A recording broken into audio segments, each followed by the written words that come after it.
की रक्षा के लिए, दूसरों की भलाई के लिए 1000 साल पहले तेजाजी ने बलिदान दिया। आज उनका नाम देश और प्रदेश में अजर अमर है। इस जागरण के अवसर पर तेजाजी महाराजों आई कामना करूं कि आप सब रे घर परिवार में धन धान्य में वृद्धि हो, सुख संपत्ति रहे। तेजाजी महाराज के इस जागरण से, तेजाजी महाराज के बलिदान से और तेजाजी महाराज के 1000 साल के समय से हमें ऐसे अपनी कौम के वीर योद्धा हुए जो वचन पर खरे उतरे, अपने वचन पर कायम रहे और परमार्थ का काम करके बलिदान हो गए। हमें इनसे सीख लेने की जरूरत है कि जिस तरह तेजाजी महाराज ने गायों की रक्षा के लिए, दूसरों की भलाई के लिए और अपने वचनबद्धता पर अपने प्राणों का बलिदान किया,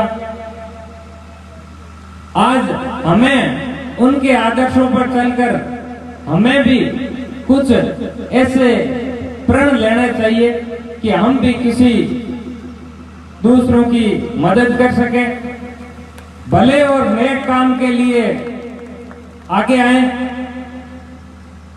उस वक्त तो गायों की रक्षा के लिए तेजाजी ने बीड़ा उठाया और अपना काम किया, लेकिन इस साल पिछले कई दिनों से गायों पर बहुत बड़ा संकट, जो ये बीमारी चल रही है, इससे हर गांव में सैकड़ों गायें इस बीमारी से जा चुकी है। तो ऐसे समय में हमें भी अपनी श्रद्धा अनुसार गायों के लिए, चाहे उनकी सेवा में हो, दवाई के रूप में हो या और किसी रूप में, हमें जितनी कर सके गौ सेवा के लिए हाथ आगे बढ़ाने चाहिए। दूसरा, ये जागरण का मतलब है जागृति। वो जागृति सामाजिक रूप से हो सकती है, वो जागृति आर्थिक हो सकती है, वो जागृति राजनीतिक हो सकती है। हर तरह से, चाहे शिक्षा के प्रति जागृति हो, हमें अब जागना होगा। हर एक क्षेत्र में हम जागेंगे और आने वाली पीढ़ी को, हमारे नौजवान भाइयों को मेरा यही निवेदन है कि आज के समय में जागृत होना बहुत जरूरी है। अपन जो भी काम कर रहे हैं, अपना कर्म है, खेती कर रहे हैं या और व्यापार कर रहे हैं या पढ़ाई कर रहे हैं या कुछ और कर रहे हैं, उसके साथ साथ एक नजर हमारी देश और प्रदेश की राजनीति पे भी होनी चाहिए। कौन नेता क्या कर रहा है, अपना प्रतिनिधि यहां से जीत कर जाने के बाद आगे क्या कर रहा है, अपने लिए क्या कर रहा है, अपने परिवार के लिए क्या कर रहा है, या वो खुद अपने आप के लिए ही कर रहा है। हमें हर चीज का ध्यान रखना है, तभी जाके हमारा भला हो सकता है। वो समय चला गया कि गांव में आए, बड़े साहब आ गए, बाबा जी आएगा दे दो। अब जो जनता के बीच रहे, हमारे सुख दुख में साथ रहे, हर वक्त हमें फोन पर उपलब्ध हो, हर छोटी मोटी समस्या में हमारी मदद करे, ऐसे नेताओं का हमें ध्यान रखना है।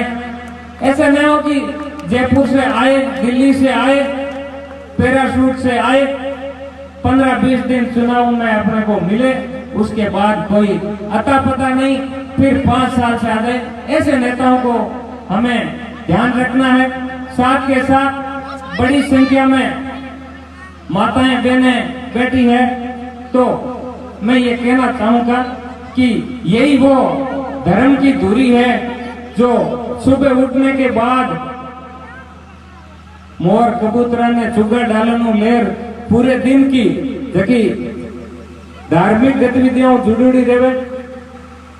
आने भी मारो कोई निवेदन है, आपने घर का काम हो साथ साथ है, अपनी बच्चियां है बने शिक्षा वास्ते स्कूल भेजे, अच्छी शिक्षा दिलावे। आज के समय में वही समाज आगे बढ़ता है जिसके पास शिक्षा रूपी हथियार है, जिसके पास शिक्षा है। जिन जिन समाजों ने शिक्षा के प्रति जागृत हुए, शिक्षा के प्रति अपने भाव रखे, वो समाज आगे बढ़ रहा है। अपन सोचते हैं कि सरकार और सरकार में बैठे लोग अपन का भला कर देंगे। अपना भला तभी होगा जब अपने ग्रामीण परिवेश से अपने बीच के किसानों के बेटे बेटियां पढ़ लिख कर आगे पहुंचेंगे, जहां से देश की प्रदेश की नीतियां बनती है, जहां कलम चलती है, वहां अगर अपने ग्रामीण परिवेश के बच्चे बच्चियां पढ़ लिख कर पहुंचेंगे, तब जाके अपना ग्रामीण परिवेश के लोगों का भला हो सकता है। तो मेरा आप सबसे पुनः आग्रह कि हर काम में अपना काम तो करना ही है, जो भी अपन काम कर रहे हैं उसके साथ साथ अपने बच्चों के साथ साथ बच्चियों को भी अच्छी शिक्षा दिलानी है, और साथ के साथ एक नजर देश और प्रदेश की राजनीति पे भी रखनी बहुत जरूरी है, तब जाके अपना भला हो सकता है। मैं आपको बता दूं, हालांकि ये तेजाजी महाराज का जागरण है, ज्यादा राजनीति की बातें नहीं करनी चाहिए, लेकिन मुझे इतने सारे लोगों को एक साथ मिलने का मौका मिला है, तो मैं जरूर एक आध बात तो कहूंगा ही। आपके छिल्ला पंचायत में पिछले 1.5-2 सालों में हमारी पार्टी का प्रधान बनने के बाद करीब 36 लाख रुपए प्रधान कोटे से आपकी पंचायत को आज तक दे दिए। सरपंच साहब बिराजे, और भी कोई जहां भी जरूरत होगी सड़क की, चाहे पानी से संबंधित या और कोई आपकी पंचायत का कोई काम हो, बताना। प्रधान जी अपनी पार्टी से है, उनसे कह के आपका हर एक काम करवाने की कोशिश करेंगे। और भी कोई मेरे लायक काम हो आप बताना, हमेशा आपके बीच हूं, और आप जको भी काम बताओ हमेशा तैयार हूं। इन्हीं शब्दों में हमारी वाणी में विराम दूं। आप सबने बहुत बहुत धन्यवाद, आप हमारी बात सुनी। राम राम साहब, जय हिंद, जय भारत।